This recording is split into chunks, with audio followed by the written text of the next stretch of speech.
Waalaikumsalam warahmatullahi wabarakatuh. Alhamdulillah pada kesempatan siang hari ini kita memperkenalkan berkumpul di Desa Kumucing ini, yang sejarahnya tadi sudah disampaikan oleh Pak Sekdes, yang ini merupakan cerita turun-temurun atau cerita yang ada di masyarakat.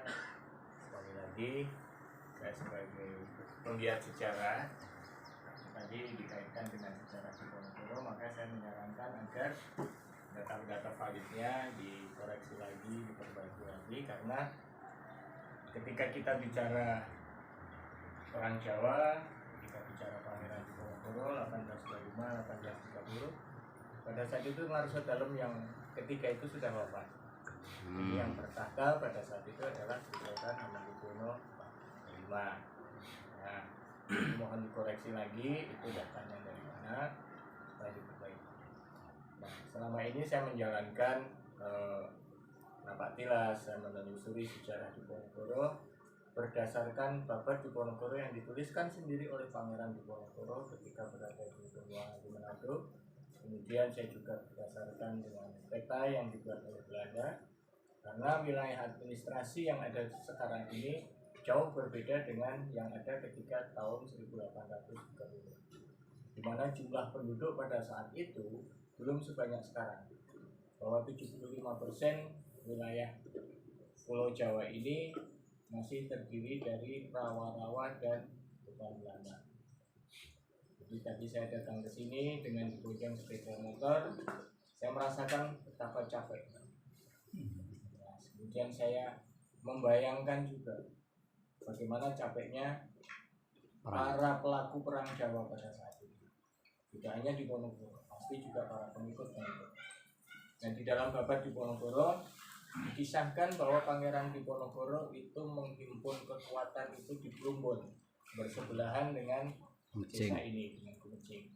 Nah, apakah Kumucing pada saat itu masuk wilayah Plumbon? Nah, ini yang harus kita lihat lagi di peta yang lama.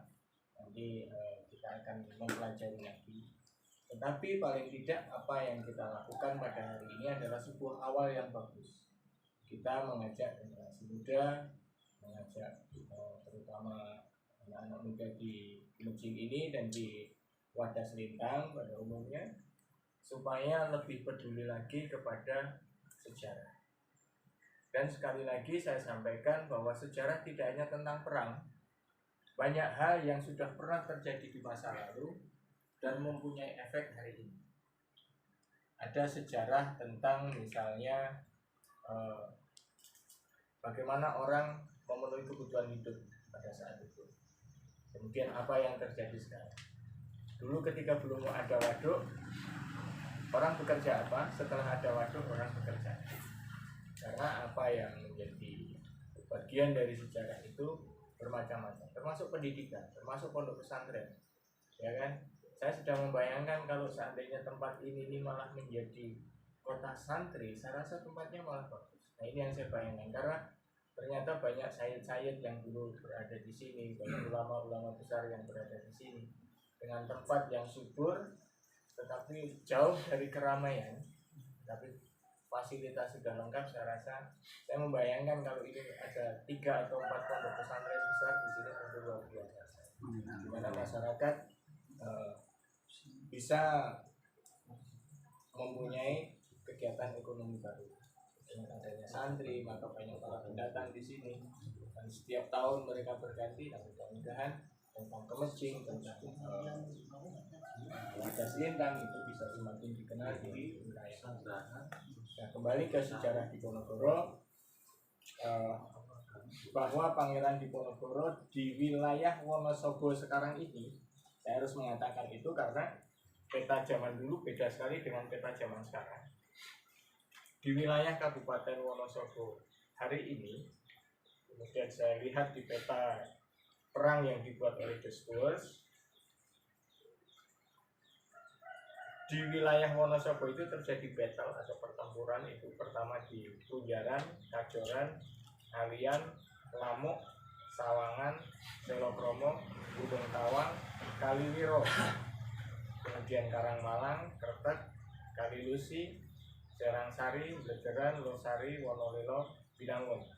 Kemudian benteng-benteng yang dibuat oleh Belanda itu ada di Wonosobo, Kertek, Karangmalang, Gunung Tawang, Selokromo, Lamuk, Kaliwiro, Sepuran, dan Pinjara.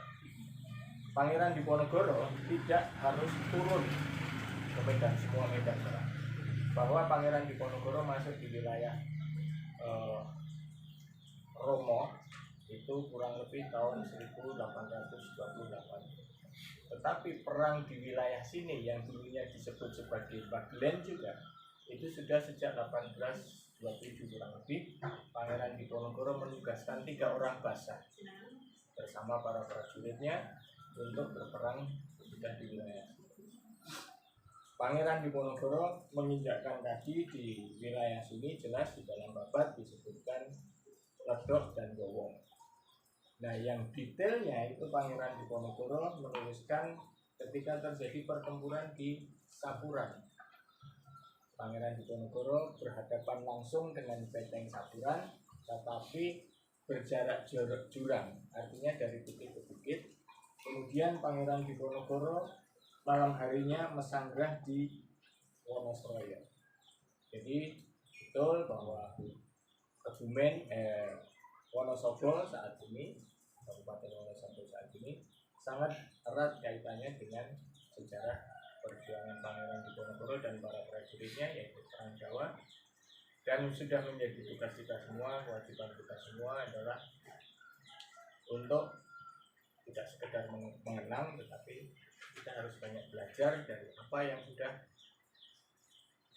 pernah terjadi di tempat. Bahwa nenek moyang kita adalah orang-orang yang mempunyai semangat tinggi. Saya sering ditanya, apakah orang-orang dulu itu sakti? Kalau saya ajarkan kesaktian itu, maka akan susah membentuk Diponegoro baru. Maka saya menggunakan logika yang paling sederhana. Kesaktian mereka itu adalah ada di ketabahan dan kesabarannya. Insya Allah dengan cara itu kita lebih mudah membentuk Diponegoro. Karena di era sekarang ini, kalau saya membaca sejarah sama persis dengan era-era sebelum Perang Jawa, di mana aturan-aturan sudah mulai dilanggar dan sebagainya. Pangeran Diponegoro pada saat itu muncul dengan satu keinginan kembali ke aturan sebagai orang Jawa dan sebagai orang Islam. Sebagai orang Islam tentu saja sepakat sekali pada saat itu, karena Pangeran Diponegoro memang hidup di sebuah negara Islam yang bernama Kasultanan Ngayogyakarta Hadiningrat. Semangat itu tetap harus kita gunakan ketika kita sebagai orang Islam. Tapi ketika hari ini kita menjadi warga negara kesatuan Republik Indonesia, adalah hasil dari perjuangan masa lalu yang kemudian 1945 kita merdeka, dan hari ini yang harus kita lakukan adalah toleransi beragama. Kita tetap harus menghormati orang beragama lain, kita tetap harus menghargai suku lain. Bahwa saya keturunan Diponegoro dari satu garis, iya. Tetapi hanya itu yang saya tahu.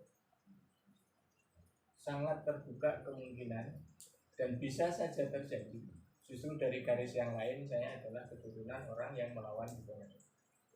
Dari satu garis saya meyakini diri saya adalah orang Jawa, tetapi dari garis yang lain sangat mungkin ada darah suku lain atau bangsa lain yang ada di dalam tubuh saya, termasuk tubuh kita sendiri. Dengan itu maka menjadi sangat tidak pantas apabila kita menjadi orang yang rasis, anti perbedaan. Karena mbah kita, mbah ketujuh saya itu jumlahnya ada 3264 kali 2, 128. Saya punya mbah ketujuh 128. Apakah mereka orang Jawa semua? Tidak. Apakah mereka semua seagama dengan saya? Tidak. Nah, itulah hikmah saya belajar sejarah. Jadi tidak hanya tentang apa yang terjadi di masa lalu, tapi saya banyak mendapatkan bonus dari Gusti Allah setelah saya mempelajari. Saya rasa itu yang bisa saya sampaikan. Terima kasih. Assalamualaikum warahmatullahi wabarakatuh. Waalaikumsalam warahmatullahi wabarakatuh.